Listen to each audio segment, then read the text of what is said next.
You can't fly a Spitfire and forget about it. It stays with you forever. It stays with you forever.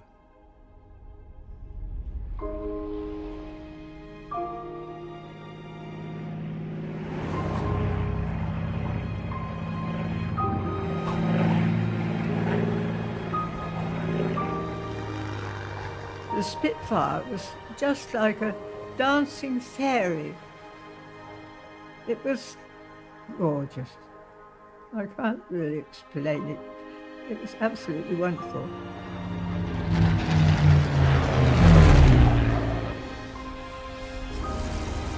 It was childishly simple to fly. Before I could say no, I was up at 8,000 feet in an aircraft that was doing 400 miles an hour. I've never been at that speed, ever.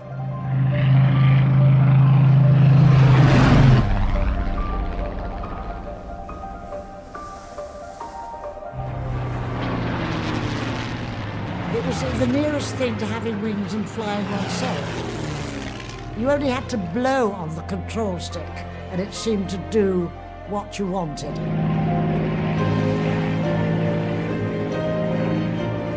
It's so beautiful. It is a work of art. But at the same time, you are aware that the purpose of this plane was to shoot and kill. It's a killing machine.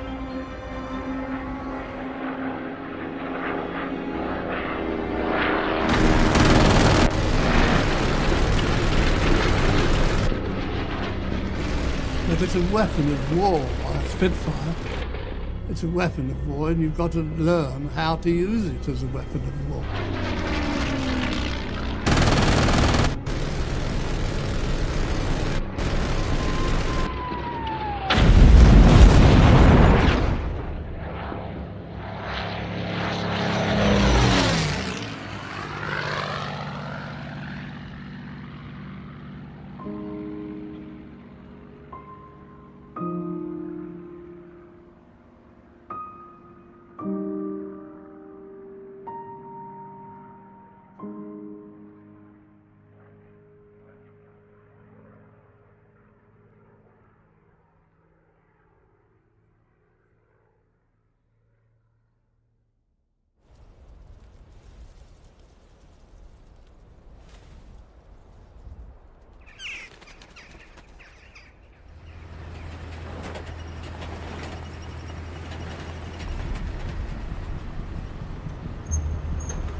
Coningsby is home to 3 squadrons of RAF jet fighters. On the shoulders of these men and women rests the air defense of Great Britain. But it is also home to the most revered fighter aircraft of all time, the Spitfire. And this was the last ever to see service.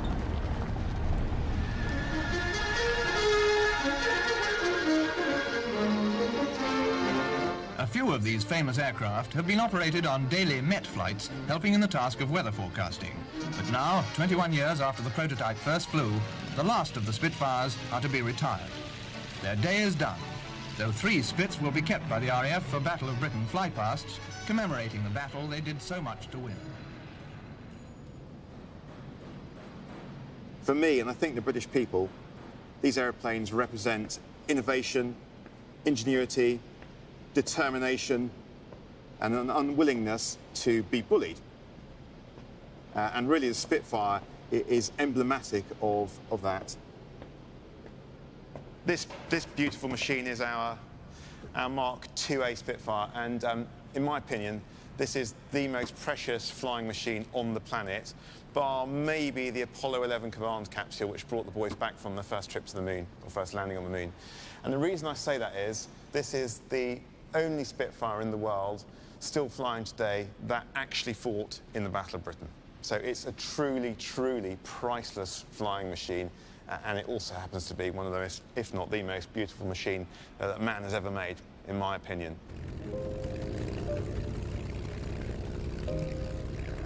I think for most of the pilots on the flight, this one holds a particular place in their hearts because, of course, we grew up with the legend of the Battle of Britain. People who joined the Royal Air Force, it's part of our core ethos. So to then be able to sit in this machine or to even fly it is an incredible privilege. These are the planes that saved Britain and Europe in its darkest hour.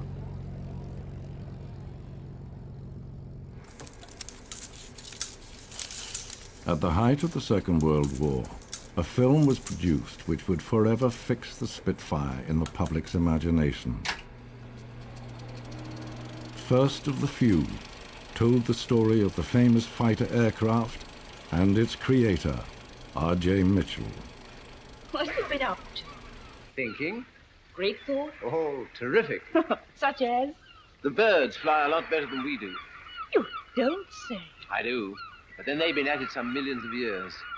We've got to learn from them if we ever want to fly properly. The film had a huge impact and turned a weapon of war into an international icon. See how they wheel and bank and glide? Perfect. And all in one. Wings, body, tail, all in one. But you wait. Someday, I'm going to build a plane that'll be just like a bird. Why, it is like a bird. What a strange-looking machine.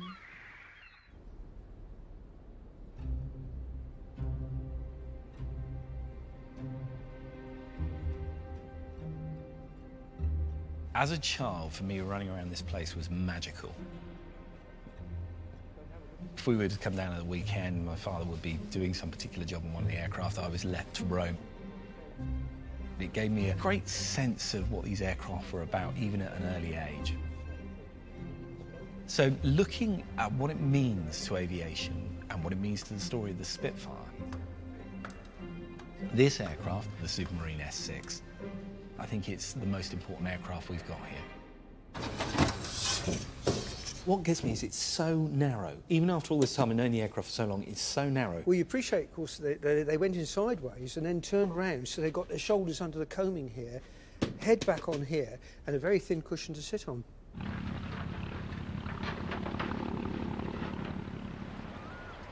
So M248 was built for the Schneider Trophy contest in 1929. The Schneider Trophy was a race for seaplanes. It started before the First World War as a fairly small event in Monaco. By 1931, it was an international spectacle.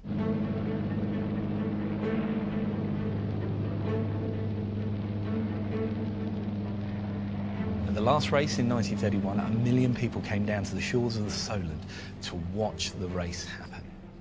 These machines, like N248 and the Italian machines and the American machines that entered, were the fastest machines on Earth, and the pilots who flew them were the fastest men on Earth.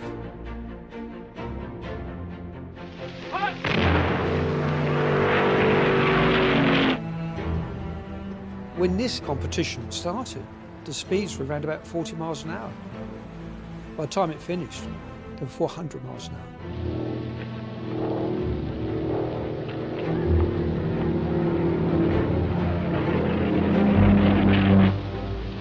Well done indeed. Well done indeed.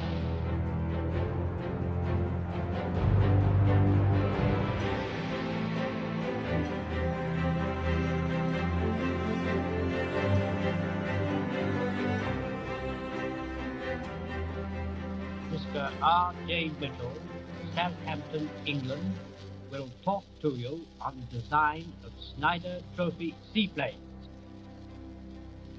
In the design of a seaplane of this type, the one outstanding and all-important requirement is speed. Every feature has to be sacrificed to this demand. It is not good enough to follow conventional methods of design. It is essential to break new ground and to invent and evolve new methods and new ideas. There is the myth around Mitchell of being a genius who designed all these aircraft on his own with a little notebook and a pencil. In fact, there was an enormous design team at Supermarine. He had around him people who had superior knowledge on high-speed flight. And that was invaluable when they went back to the drawing board after the race in 1931 and started on the Spitfire.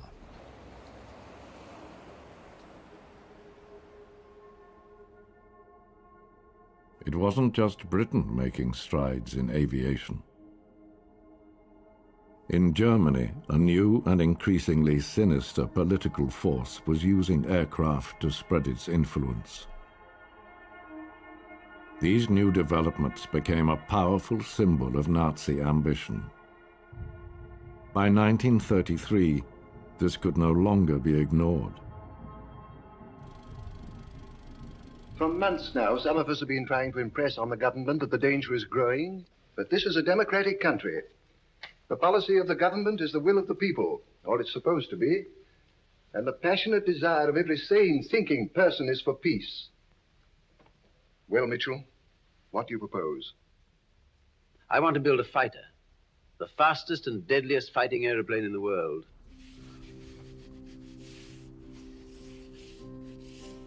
It's got to do 400 miles an hour, turn on a sixpence, climb 10,000 feet in a few minutes, dive at 500 without the wings coming off, carry 8 machine guns.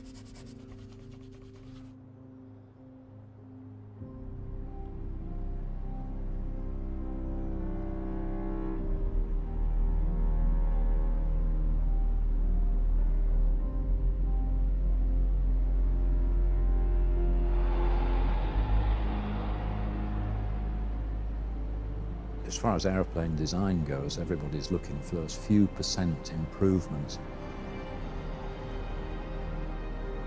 That slight edge in performance.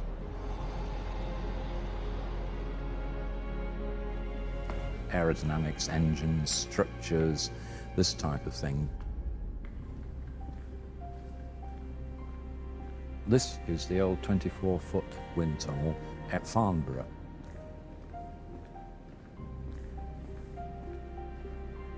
It was used basically to wind tunnel test full-scale aeroplanes.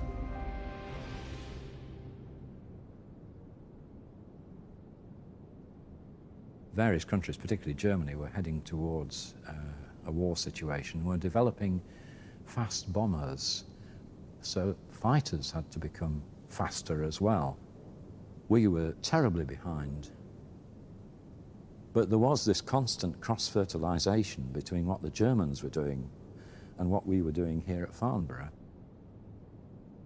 And this is the key to the whole story of the Spitfire's wing.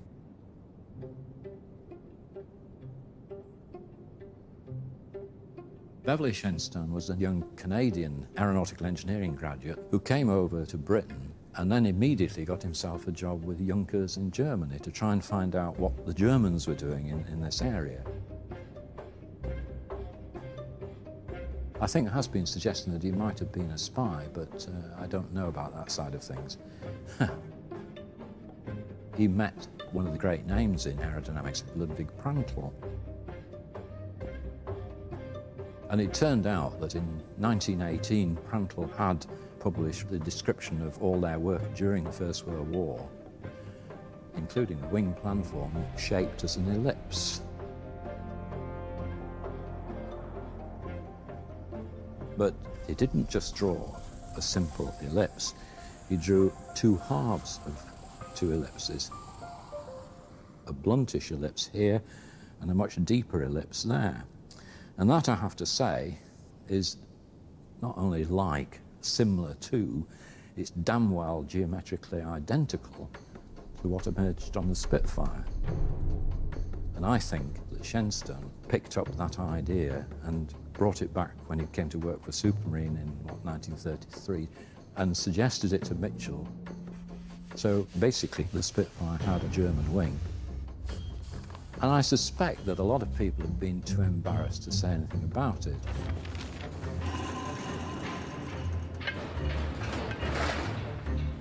In the aircraft factories of Britain, our workmen are trained to build to the most severe standards of accuracy in the world. Every part has been tested and retested until human ingenuity can do no more.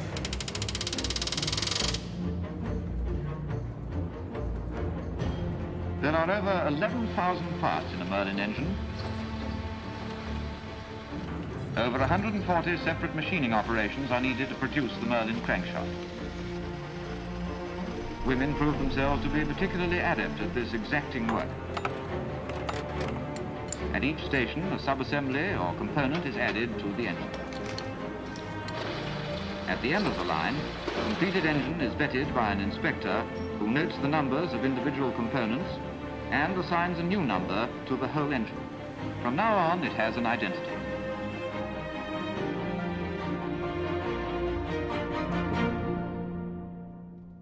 On March the 5th, 1936, the new fighter's prototype was ready for testing.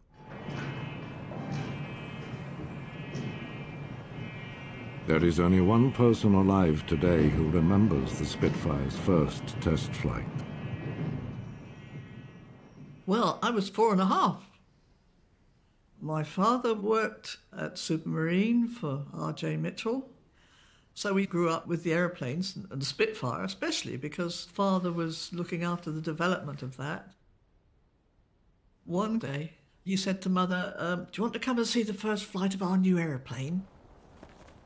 So we got in the back of the car, and off we all went to Eastleigh.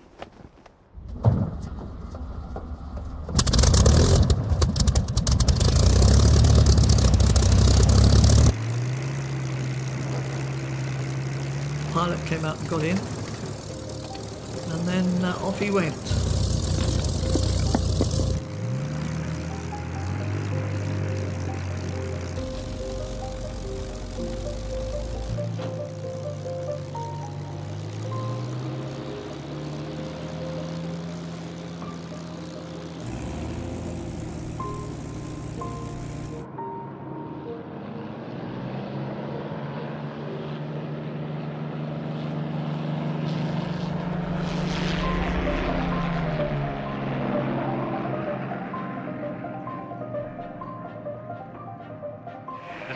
Type of single-seater fighter, and as you can see, a monoplane. In design and construction, she is not unlike the last Snyder Trophy winner. We are flying along in our own plane at about 175. So what speed she is capable of, you may judge from the pace at which she overtakes us.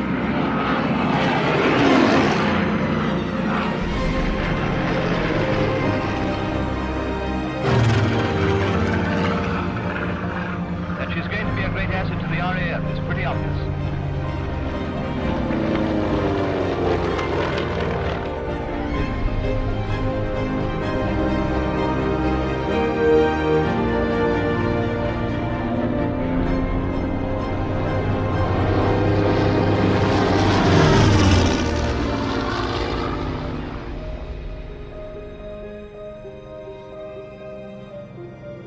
Father was very pleased that it had taken off all right and flown and come back.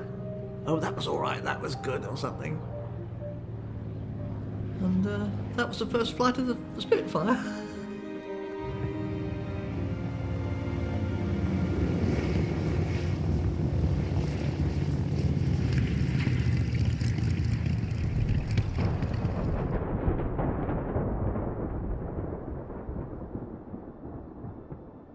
Just 2 days later, on March the 7th, 1936, Hitler's troops marched into the Rhineland.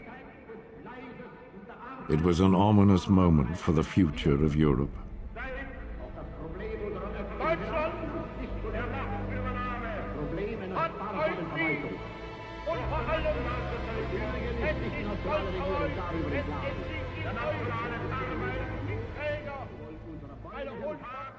We knew perfectly well it was coming. The rise of Hitler and all this business about occupying the Rhine was the time that we realized that there was a war on the way. Churchill had been warning us, kept warning us and warning us all the time about what was going to happen. But at that age, you don't worry about the future. I don't think I had any specific feelings. The average 18, 19-year-old is not terribly interested in what's happening in the future. I certainly don't remember thinking, oh my goodness, you know, a war possibly coming. With the threat growing by the day and time running out, Britain needed the Spitfire. But in June 1937 came a terrible setback.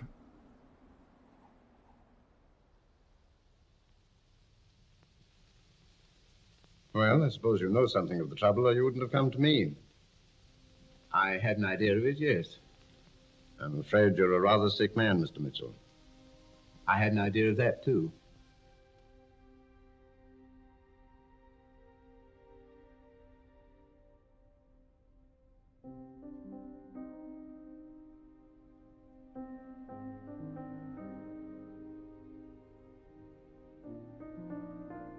Well, he'd been ill for some time. We weren't aware of it being children, but obviously Father would have been. Because we used to go to his house at weekends if there was something that, information that Father had that he had to discuss with him. And we just stopped doing that. And Father all dressed up in black one day and went off, and that was it. It was very sad, obviously, for everybody, especially in the team, and their leader's gone.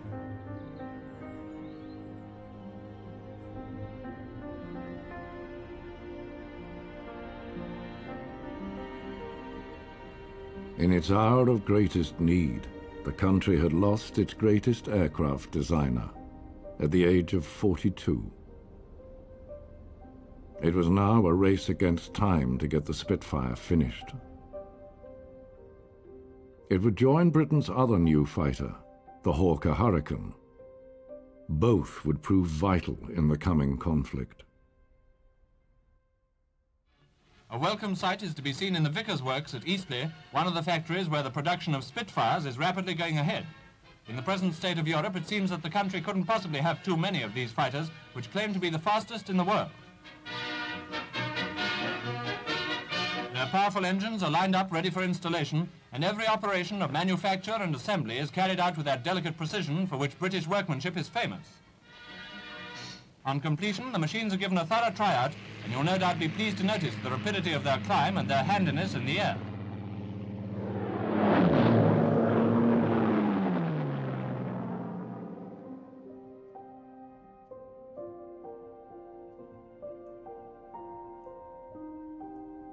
I had reached the dizzy age of 19, and it was a time when everybody was beginning to think of joining up.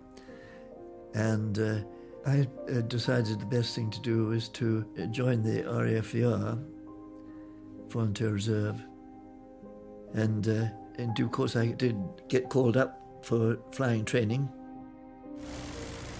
And so my flying career started in the Tiger Moth. I wanted to fly, but it was an expensive business. So I thought, well, the cheapest way is join the Air Force. They probably pay you to learn to fly. I wrote off to Air Ministry saying that basically I was leaving school within a year and wanted to fly an aeroplane, and could they give me a job, really?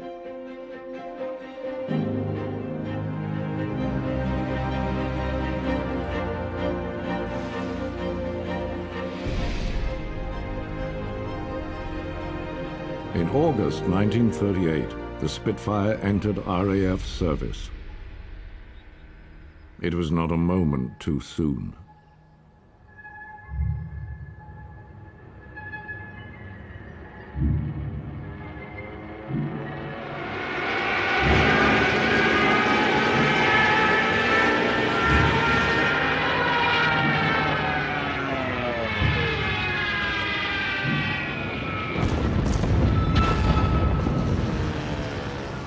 This morning, the British ambassador in Berlin handed the German government a final note stating that unless we heard from them by 11 o'clock, that they were prepared at once to withdraw their troops from Poland, a state of war would exist between us.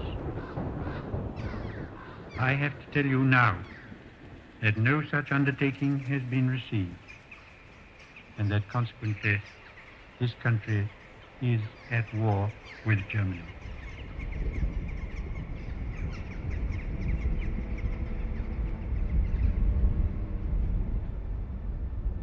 Came over the radio that we were at war,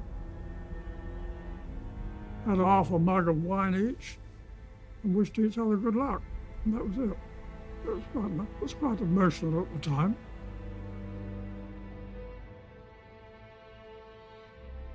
We discussed it with each other, and well, it's the sort of thing I think anyone would find a bit emotional if you were suddenly told that war had already been declared.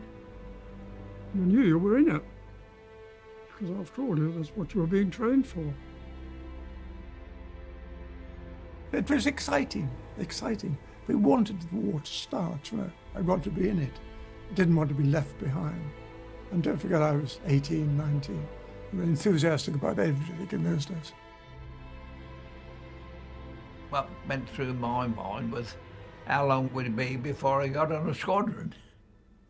I went, first of all, I think it was just Biggin Hill.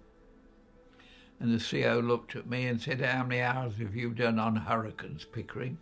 I said, I've never even seen one, sir. So he said, well, there's one out there, go and have a look at it.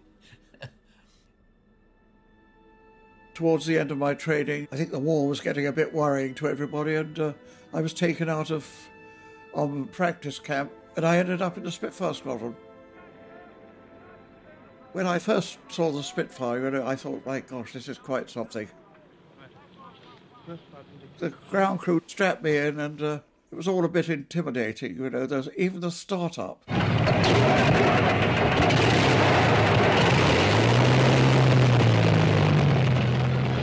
Smoke coming right back. I can see it now.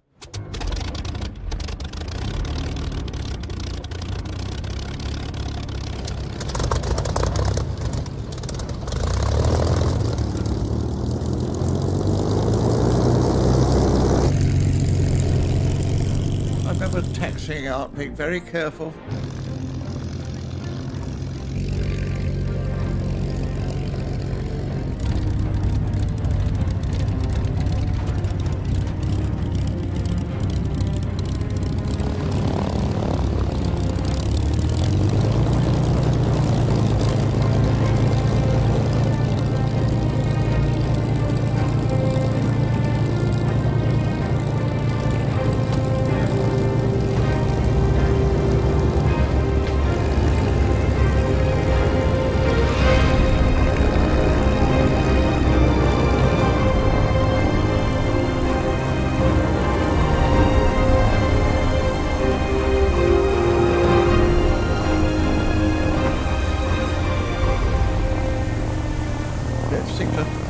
Itself in the air with me hanging onto the stick of the throttle, dragging me along with it.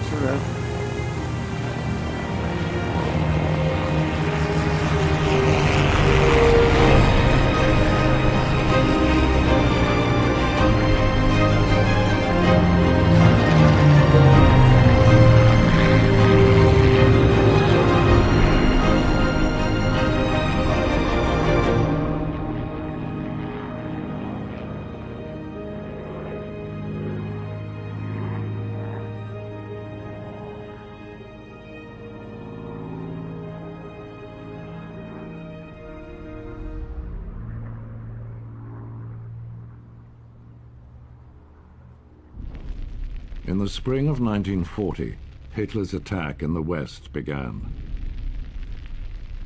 Europe crumbled. When France fell, the British Army retreated to Dunkirk, and by a miracle returned home. Now just one country remained in Hitler's sights.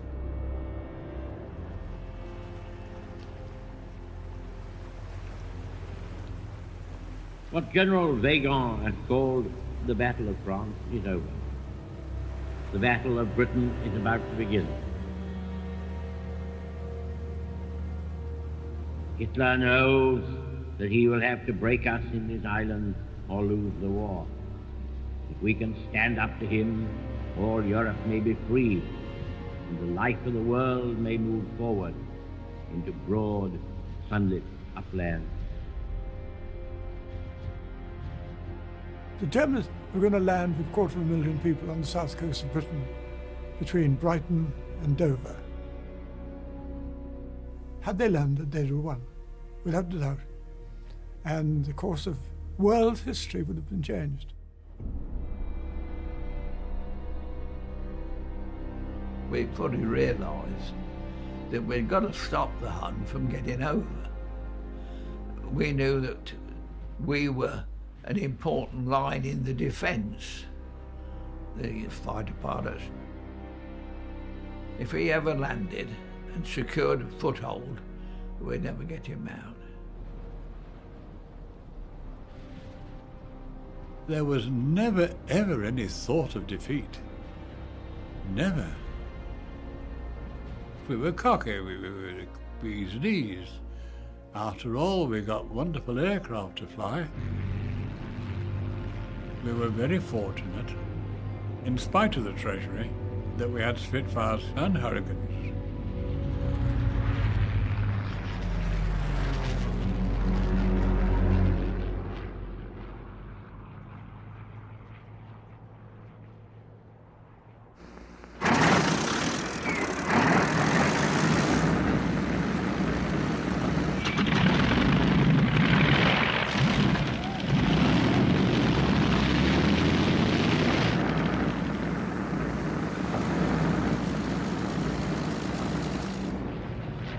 For a German invasion to succeed, Hitler needed to destroy the Royal Air Force and its airfields and secure mastery of the skies.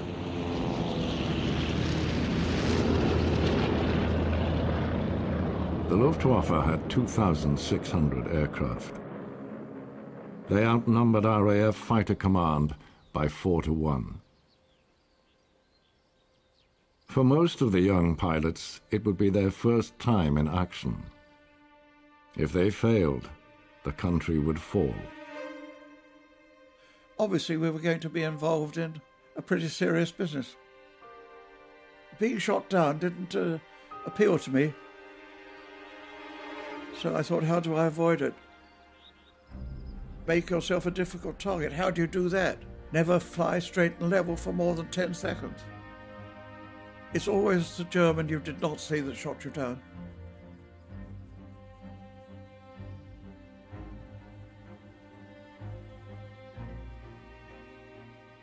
My thoughts never went to what the future might hold, or whether we were going to get through it, or what was going to happen. After all, we were only about 19 or 20, 21, you know, so we were pretty young.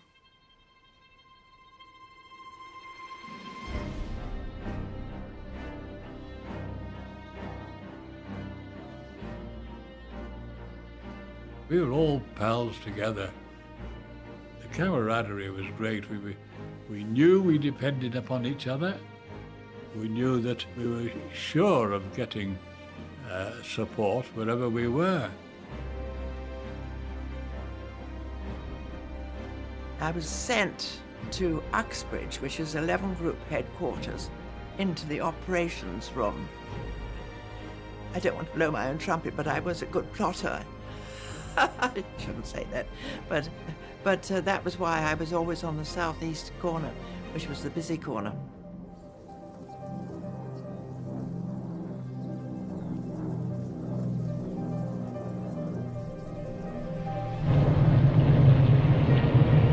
Enemy aircraft was picked up on the radar.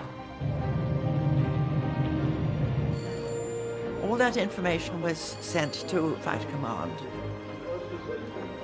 They sorted it out and then sent the plots out to the groups.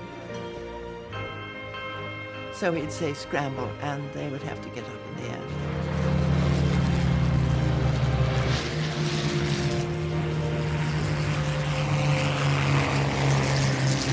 As the plots kept coming through, we would put the arrows on the table so the controller could see what was going on.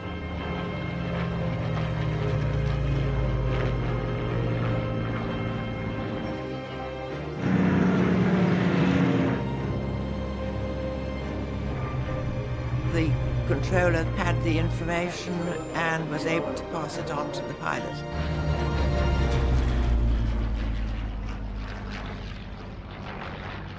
And I remember climbing up, struggling for height, and looking up, and this one went out, one of 20 to 30 above my head. And there's this fascination of seeing the enemy close at hand. You see the black crust and things on the aeroplanes, and you know that he's going to attack you in a moment or two. We had 15 seconds of ammunition, 300 rounds per gun. Our advice was to go in head-on attack and go straight through. Don't hang around, because their fighters would come and pick you off if they could. You went straight through them, fired your guns, closed your eyes and fired your guns. And then, provided you weren't hit by return fire, you were through the other side. In seconds. In seconds. Oh, got away with that. Yeah.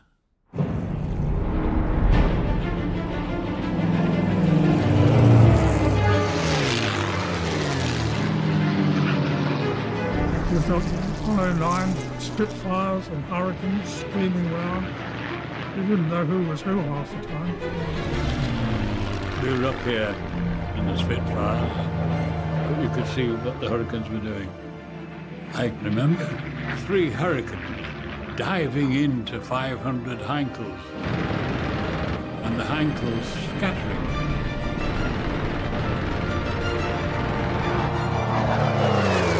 You see the enemy within feet of them, close enough to touch. I remember firing at an aircraft directly in front of me. To be bailed out so close that their parachute still undeveloped. They came straight at me and I thought they were going to hit me.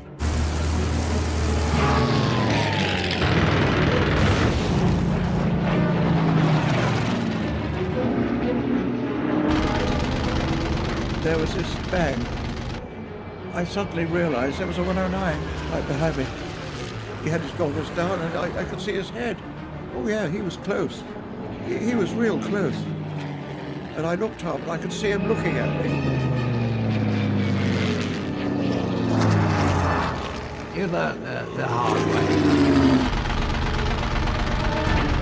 Once you saw flames, you didn't stop on board an aircraft. It could easily just blow like that, and it wouldn't give you a chance to get out. Release that pin and out you came like a cork out of a bottle. I remember landing by parachute in the guards depot at Caterham. They took me to the colonel, who very quickly opened a bottle of whiskey to have a sip.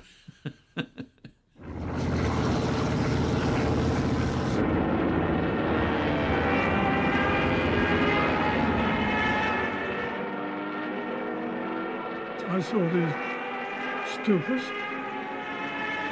Once they'd finished their dive, they didn't climb up again. They stayed low and headed out towards France. And so it made it easy for us. In recent operations, RAF automatic cameras, taking film of the small home movie type, were attached to Hurricanes and Spitfires. Built for the job, the camera fits into the wing. It automatically takes pictures when the pilot fires his machine gun and stops when the gun stops. I attacked one of them, I think, and it was shot down.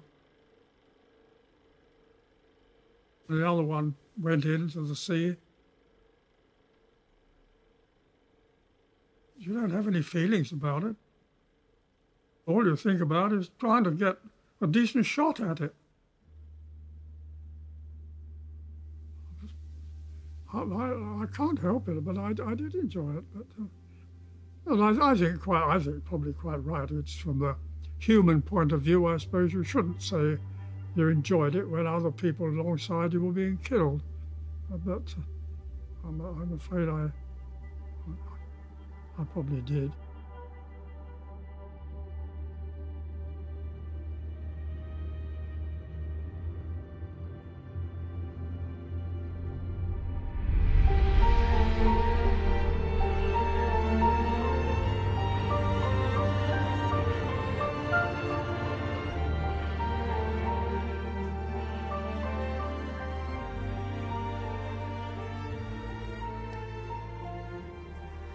it's extraordinarily difficult to put an easy story on it. It really is.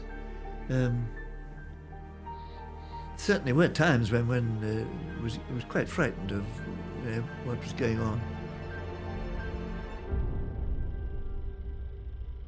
We all three got on his tail, and I can remember after firing at him, he was just more or less skimming along the water.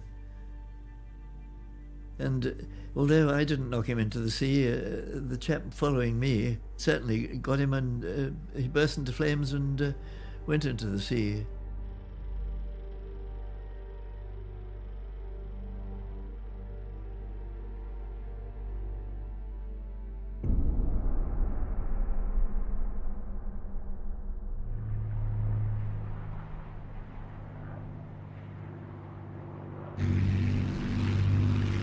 We were told there were 109s over Broadstairs, and I happened to look down and I saw these two chaps right on the water going out from the coast.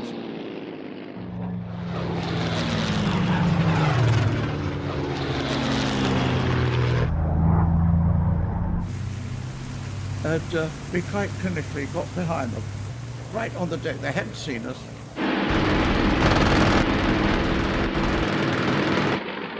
We shot them both down.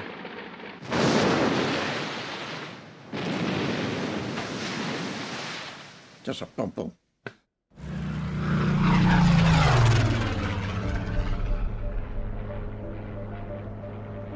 You've got to remember, we're talking about total war. And we were up against it because there was nobody else helping us. All the continent had fallen down, and it was us against this monster.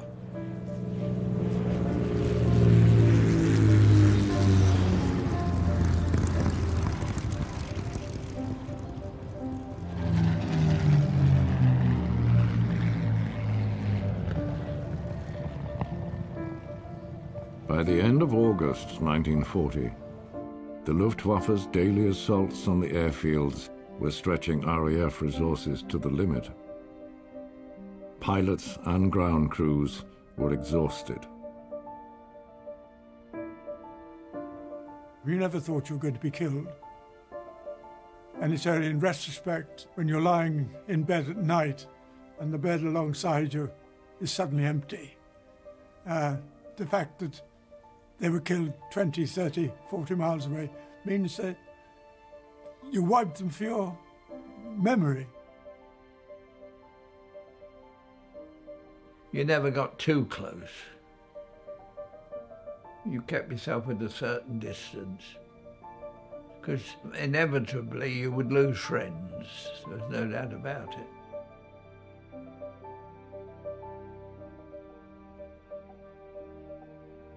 The damage that was being done to the country was very worrying. I think one was conscious of that.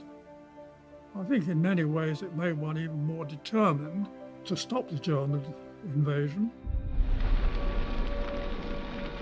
On September the 7th, the Luftwaffe changed tactics. Hitler's new target was London, not the airfields. The Blitz would bring misery to Londoners, but it bought valuable time for the RAF.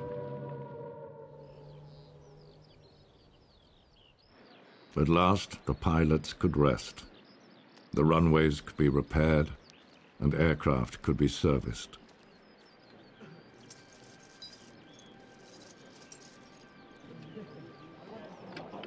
But the day of reckoning was approaching. I can remember looking up at the sky and thinking it's going to be a lovely day again, you know, oh God. And I offered up a little prayer. It's going to be a very busy day, oh Lord, and if I forget you, don't you forget me. Give me this day, please. Please, give me this day.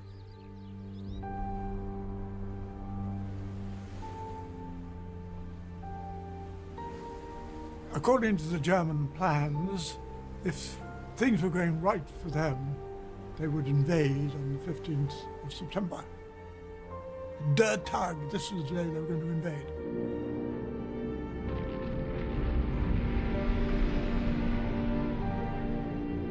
That was the day that Churchill came down, and I was actually on duty that day. But we were not ever allowed to turn around and look up there at all. You know, we always had to keep our heads down and look at our plot.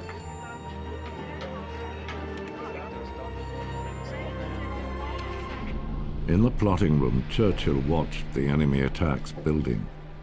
He asked if Fighter Command had any reserves. The answer was none. 2,000 people were in action over Kent and Sussex. I flew 4 times that day.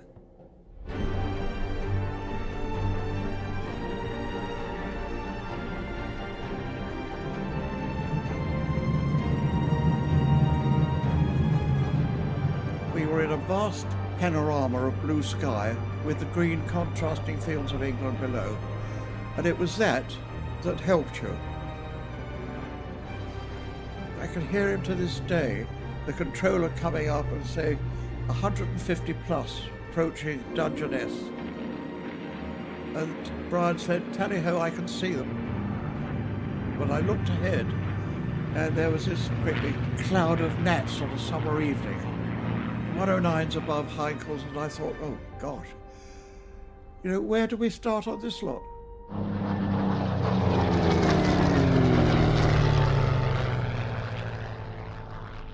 I kept a diary. I was not allowed to keep a diary. I mean, it was a court-martial offence to keep a diary. We had an absolutely frantic watch. We were almost driven potty. We were so busy. There were air raids all over the country. We hardly had any relief at all. Did our best to sleep, but in any case, it was rather fitful.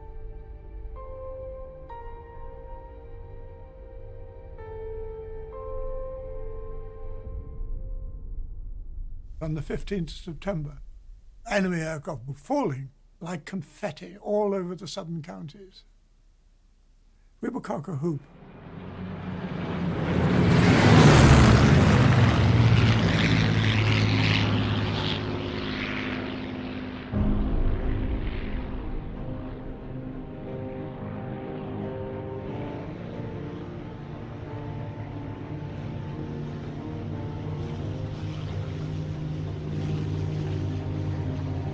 September the 15th marked the turning point of the battle. When it ended 6 weeks later, it would become the first defeat of Hitler's forces, the first victory in the fight for freedom. I think we realised that we were there, we got a job to do, and we had to do it. And we did it to the best of our ability.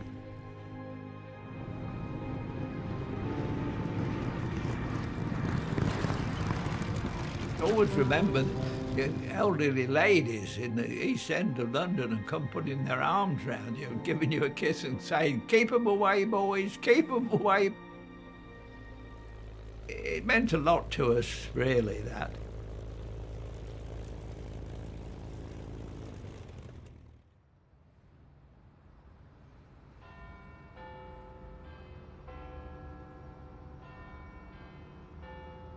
The gratitude of every home in our islands, in our empire, and indeed throughout the world, except in the abodes of the guilty, goes out to the British airmen who, undaunted by odds, unwearied in their constant challenge and mortal danger, are turning the tide of the world war by their prowess and by their devotion. Never in the field of human conflict was so much owed by so many to so few.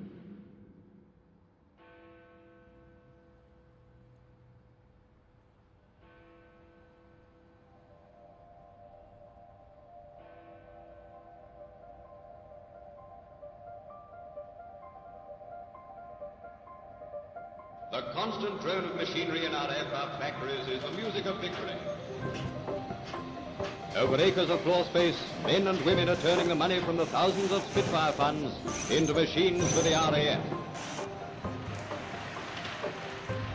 Despite heavy bombing, the two factories in Southampton and Birmingham continued to build Spitfires in large numbers. Women now played a key role in their manufacture and, as the Spitfire evolved, in their design. Women were also recruited to fly them from the factories to the airfields.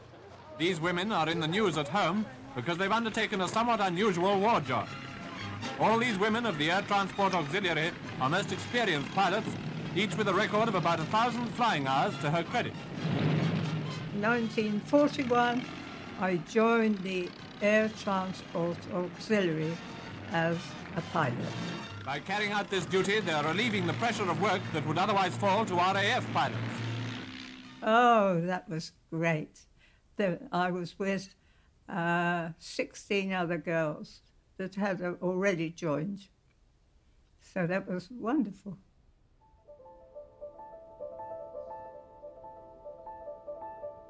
And at that time, I think I was one of the youngest ones, and so had to behave myself.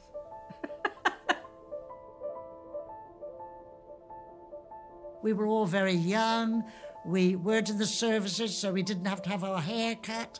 And we did look very glamorous with our gold wings and gold badges of rank on the shoulder.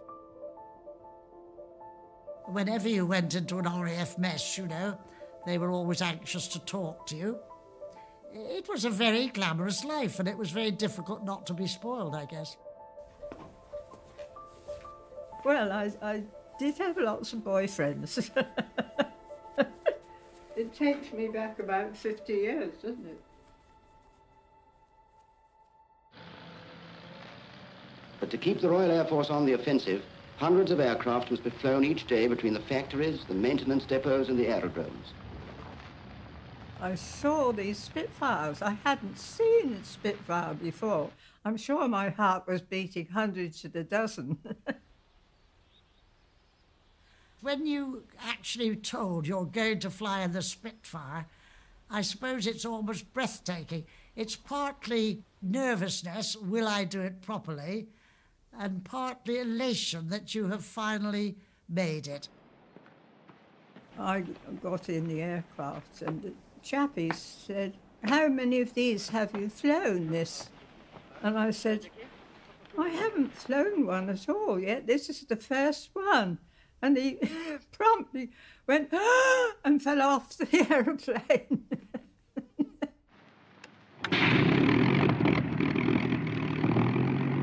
I was excited and I started the aeroplane, taxied out. Fortunately, made a perfect takeoff.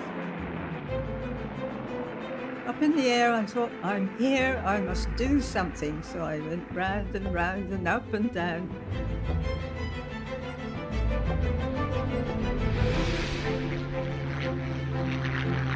It was so delightful.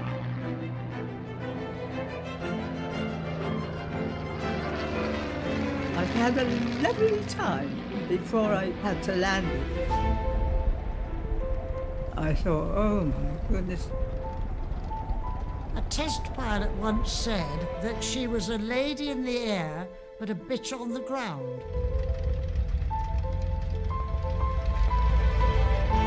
Now, this was because she had a much narrower undercart than the Hurricane, so you had to be very careful in landing.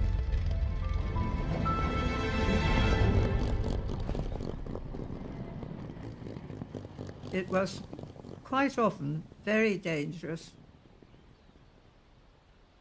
We had no radio at any time, no aids whatsoever. In between this, there was the hazards of the bad weather and the balloons which would pop up. And people did get killed.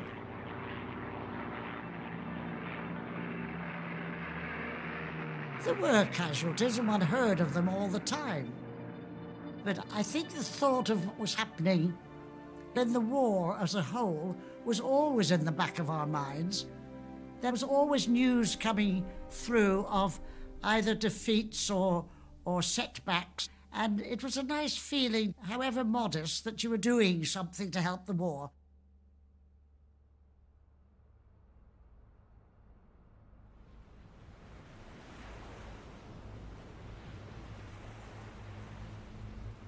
In 1941, with Britain beyond his reach, Hitler turned his attention to North Africa.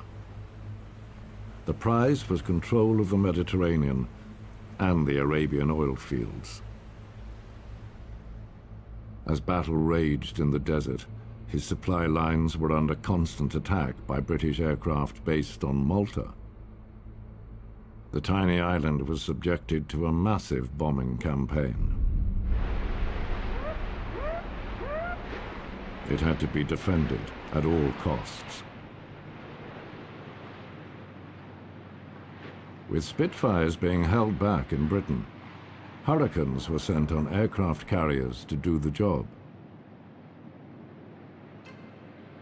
The young pilots would face a new challenge, fraught with risk. None of us had taken off from a carrier or landed on a carrier. So the day arrived, and we were going to fly off at dawn. Now, I hated flying off at dawn. I used to think, why in God's name don't we take off at lunchtime after a good lunch? And you always had to do it at dawn.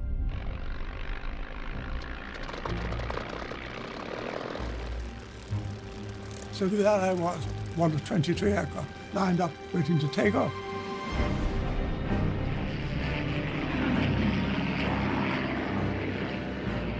We were being led by a Fulmer.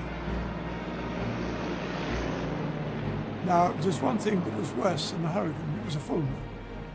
It was a useless airplane.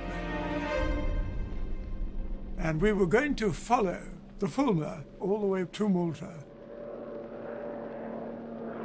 And everything was radio, silence.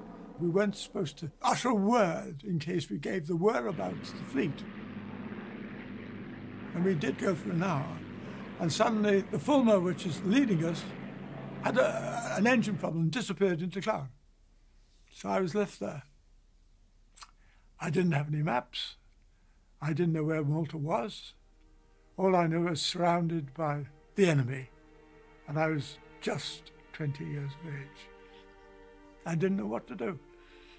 And I flew around in circles with 10 people following me around in circles, with them looking at me as a leader and me not knowing what to do. And I can tell you, I prayed. I didn't know what to do.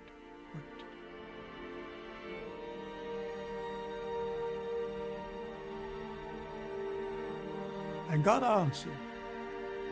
He doesn't answer you with a flash of lightning. He puts something in your head that you never thought of before.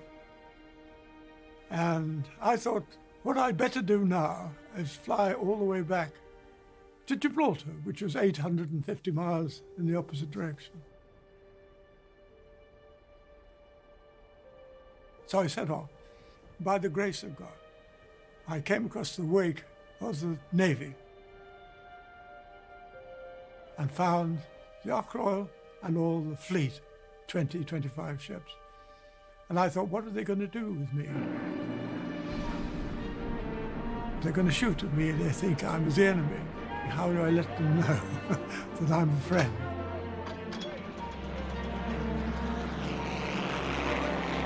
So then they found another Fulmer. They scrambled it, and we began to follow it again, 20 feet above the waves.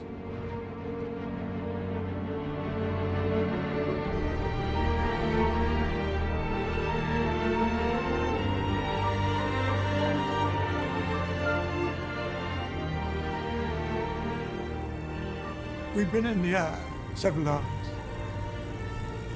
We had no fuel. No fuel at all.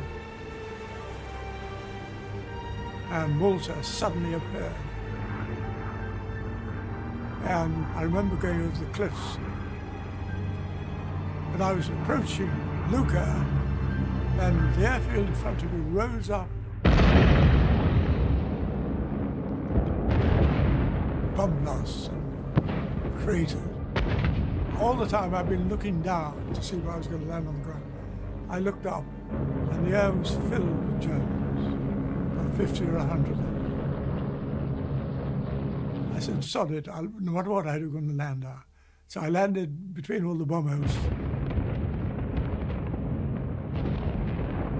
And 2 days later, we heard the air raid sirens going. And then these 3 109s appeared 20 feet above the ground, firing. And the bullets were going through the tent above my head.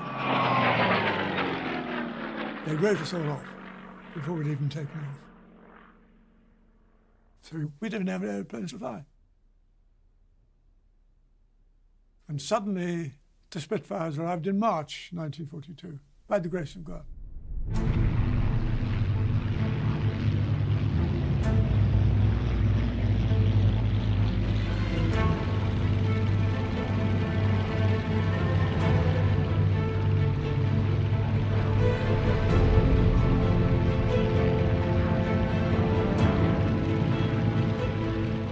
With the fate of Malta in the balance, the arrival of the Spitfires came just in time. And that's 124 Squadron, the first squadron that I joined. In those days, I was a sergeant pilot, and there I am, 2 in from the right there, a very young 18-year-old. Now, I was posted to Malta, the Eagle, and that's the one we flew off. They took it 1,000 miles down the Med, and we had the rest to do. We just had enough fuel to make it comfortable to get into Malta.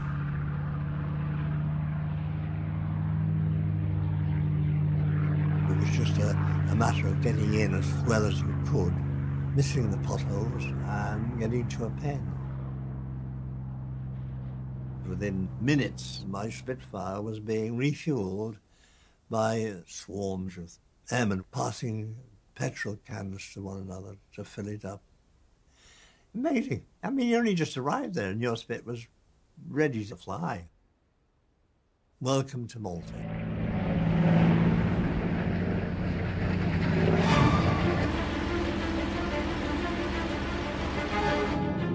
Our job was to get the bombers, not the fighters.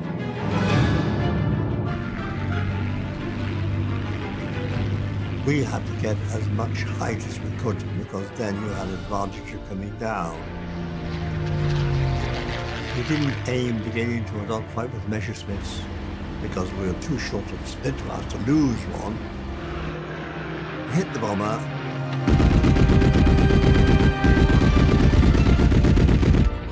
Made sure that he clobbered him, and then spiral down to the sea and try and escape.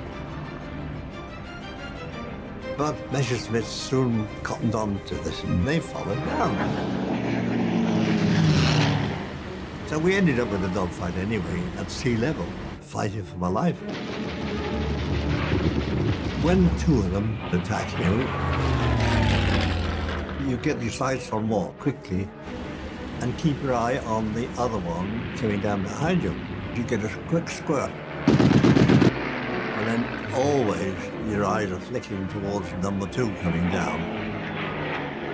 You've got to outwit him, you've got to outfly him. You sweat profusely. And then you're not sweating because you're hot, you're sweating fear. And it trickles down your forehead and then from the eyes, it trickles down into the mouth and it's salty. That's fear. It's a salty taste.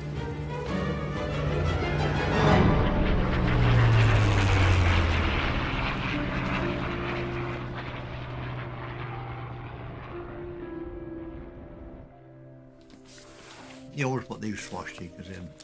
That was the first one in Malta that I got. And that was the 3 in one fight here. I think 6 of us claimed that one. It shows you the actual Young's 88 aren't there, because the poor old pilot was there. You become an ace when you've shot 5 or more aircraft down. And funny enough, it's rather strange that, but I am the last surviving ace from Malta, living today, the last one, in the meeting.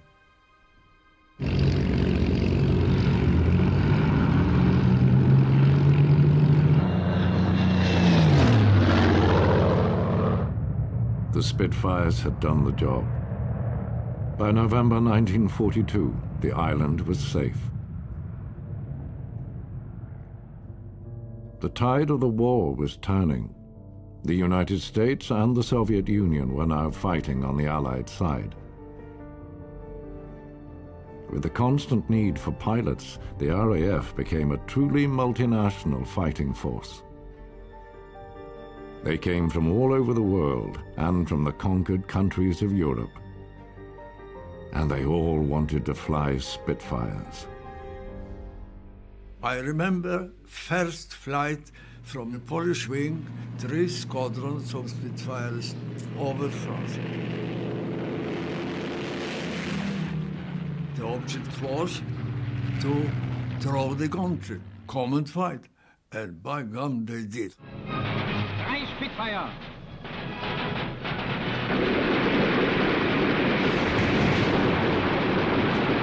Der erste ist schwer angeschlagen. A lot of blood was spilled over France, ours and theirs. It was a hard fight all the time. We had Spitfire 5s, and suddenly a new enemy aircraft arrived on scene called the Focke-Wulf 190, and it made rings round us. They would come up above, they'd just dive straight down, pick somebody off, and we lost several pilots. So that wasn't a very happy time.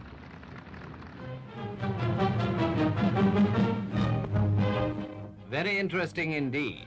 Something we've been wanting to examine for some time, the Focke-Wulf 190.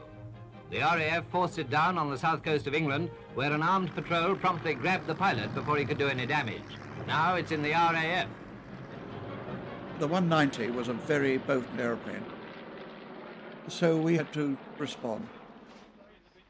The Spitfire loaned itself to development, and almost overnight, Rolls-Royce took the engine out, stuck a great big blower on the back of it, and it was a difference in performance. Incredible.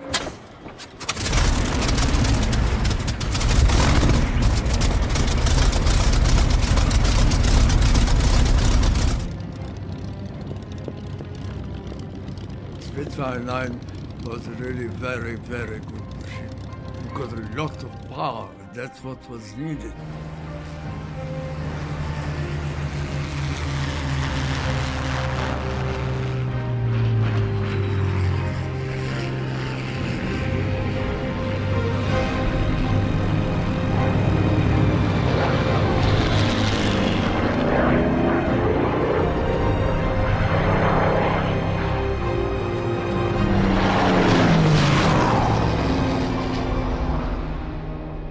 When you got to a height of about 10,000 feet, you suddenly whoosh, and a supercharger came in, which gave us an extra bit of life to go higher.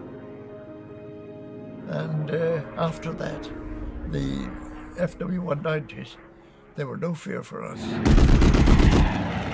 Anytime we met them, we got the better of it.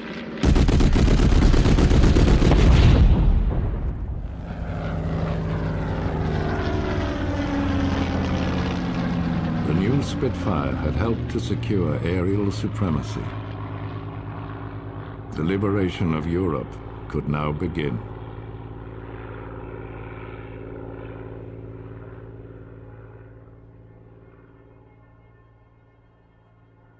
And 1944, we were stationed down at Bognor Regis for the forthcoming invasion. We saw them painting black and white strips under the wings of our planes for identification. We knew what that must mean, but we still didn't know where or when we were going. And on the evening of the 5th of June, we were all called over to briefing, And when we got into the tent there, we saw a big map of Normandy. And that was our first knowledge that that was where it's going to be. And of course, this was June, when dawn came early, and we didn't get any sleep. But I do remember, though, we were all sitting around in little groups talking, because we knew that this was going to be the biggest day of our lives.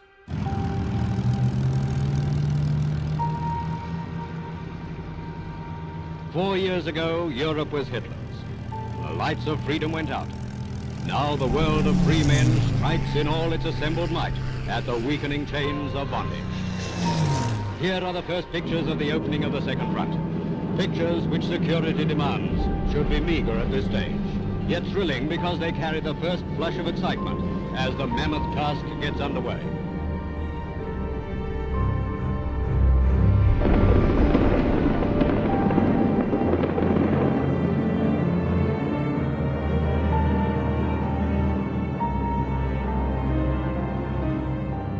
We could see the landing craft running up on the beaches, and it must have been absolute hell, you know.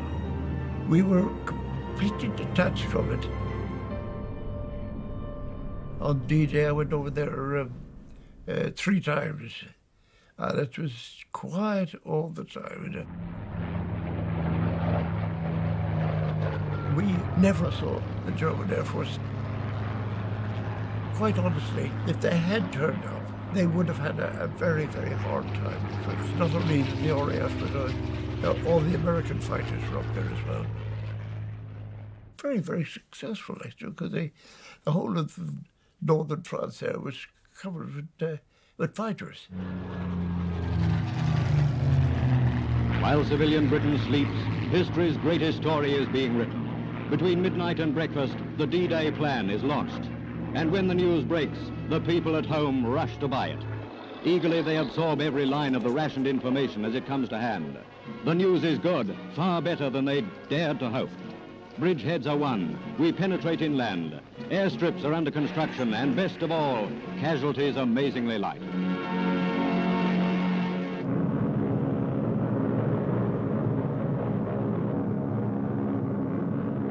We used to escort bombers, and they were dropping bombs on woods, and we never knew why. We did know that the Germans had some sort of a secret weapon coming.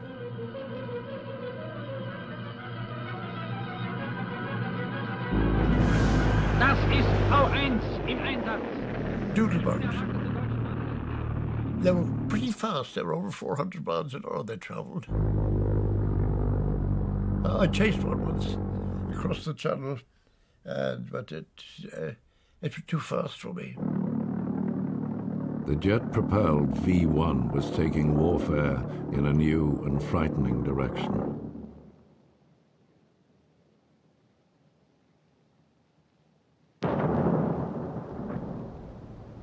The country needed an answer.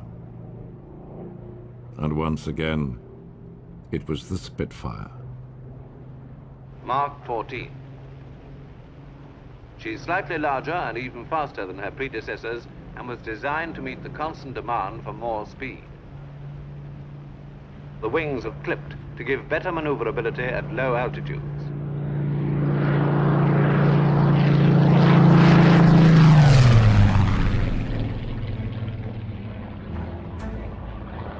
A completely redesigned fin and rudder was essential, for the Mark 14 had an even more powerful Rolls-Griffin engine.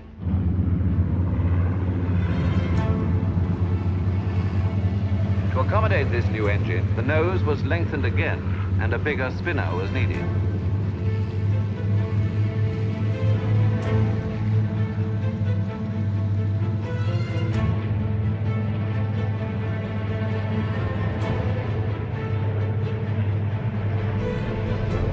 Spit 14 was a Griffin engine. That was no slouch. The acceleration was something like I'd never experienced before. That was a real Spitfire.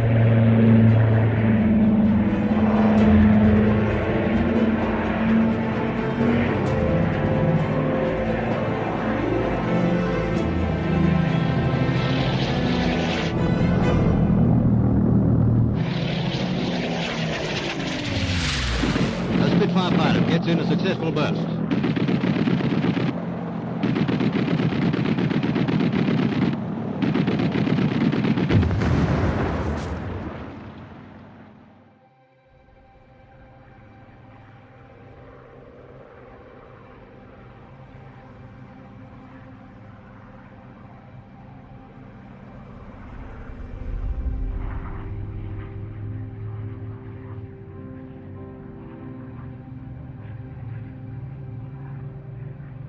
The Spitfire was built as an interceptor fighter. Get up there, have a go, come down, refuel, that sort of thing.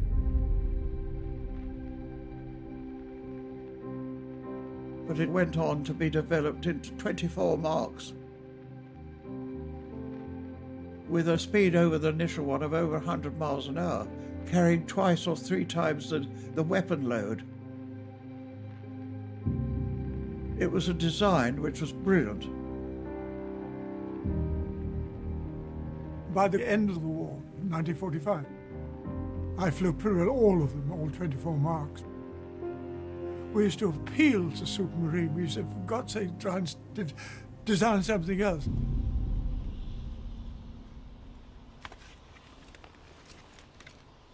You got to the stage where the engine was so powerful that the aircraft was turning around the propeller rather than the propeller around the aircraft. You could have two-bladed propeller, three-bladed, four-bladed, five-bladed, six-bladed propeller. It had outlived its life.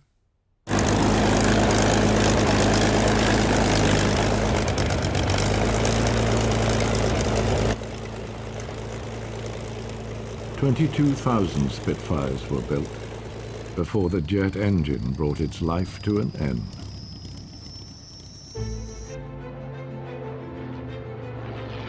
But 75 years after the end of the war, over 50 of these planes still fly.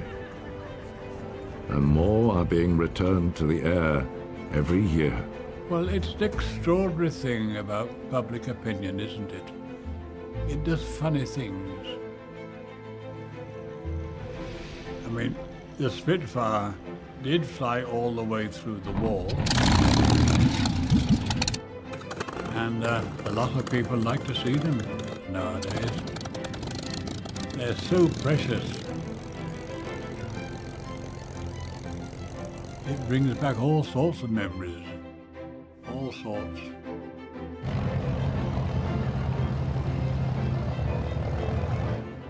I am amazed to this day of the reputation that Spitfire has, and especially the pilots. Amazing how people have got onto this Spitfire business.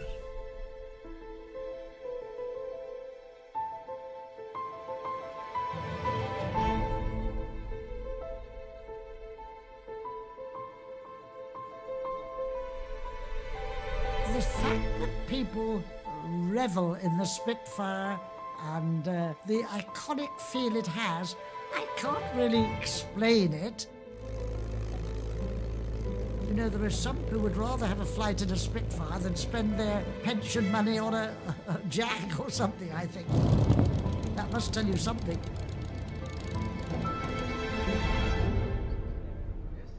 But the aura surrounding the Spitfire is more a post-war phenomenon than a wartime thing. It was just an instrument of war then.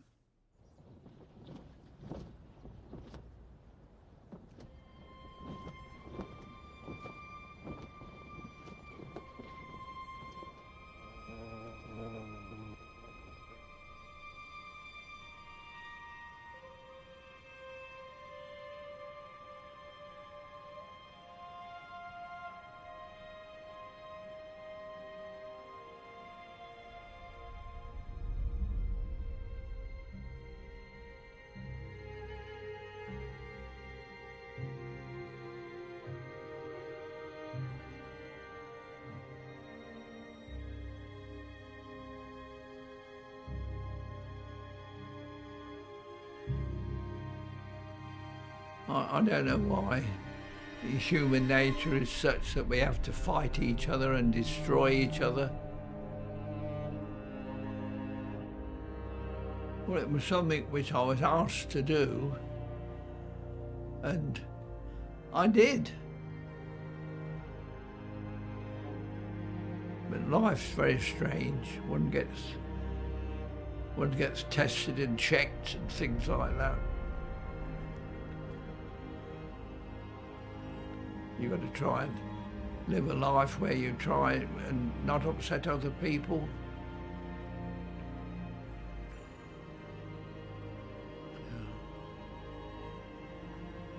I don't know whether it's a good thing or a bad thing, but I don't know whether we should forget it. But we've got to always remember those who didn't come back. You've always got to remember them.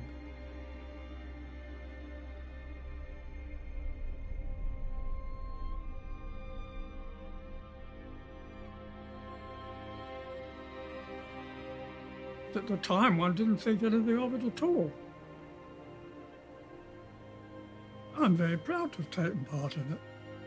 And, I think all those who took part are. I think the chaps who are still alive, I think they have a certain pride in it. There aren't many of us left alive, you know.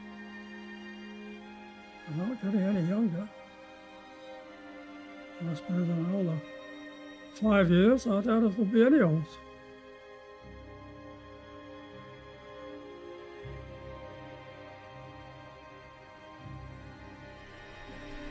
It never goes away.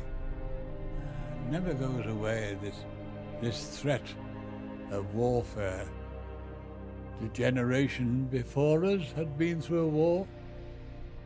The generations after us have been through wars.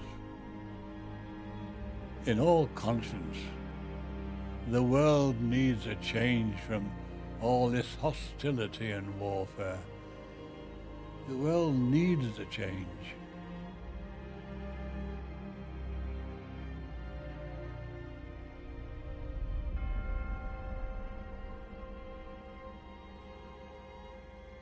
It's not about medals. It's not about who shot down what. It's not about the thank yous.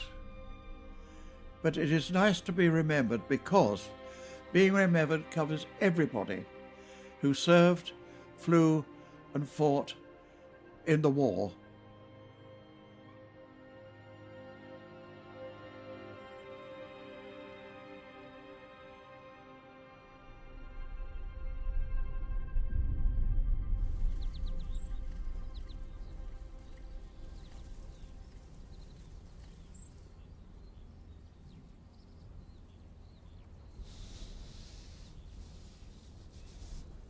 She is original, 98% of her.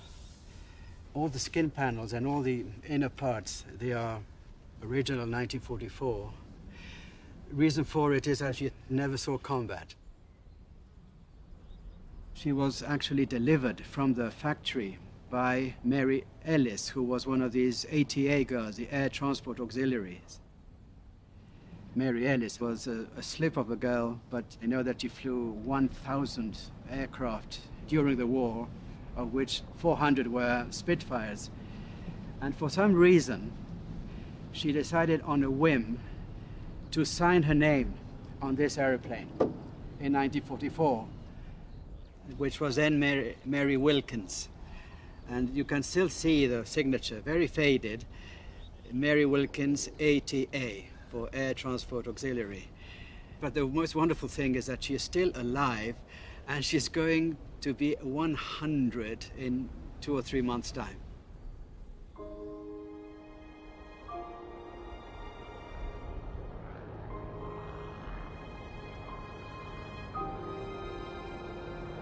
This wonderful Spitfire that I flew in 1944 on a delivery flight from the factory is coming in this afternoon. I can't wait.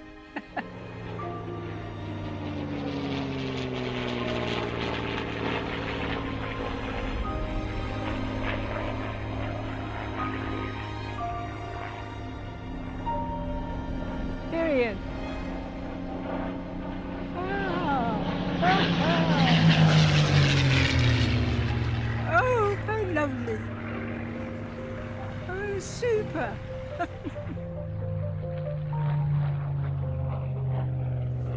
It seems so small now, doesn't it?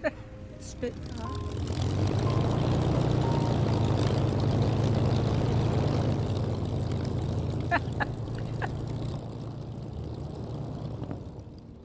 Fantastic.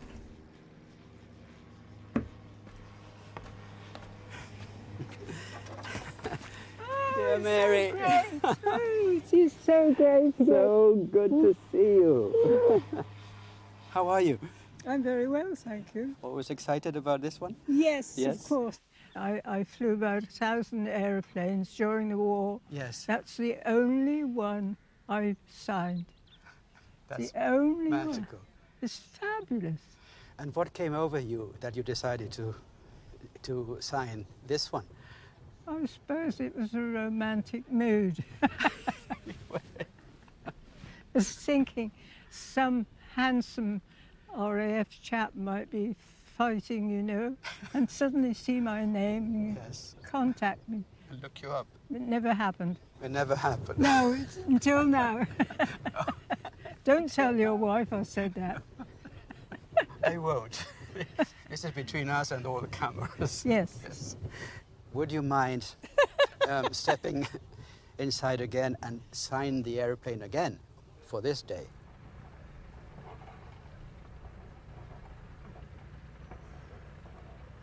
Is that all right? That's right.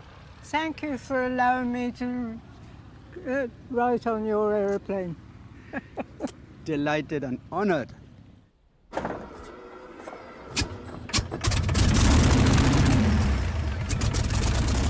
When I was a child, I read about Spitfires and the Battle of Britain.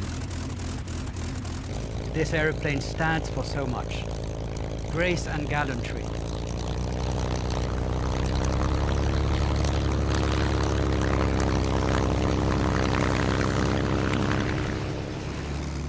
She is a symbol of freedom.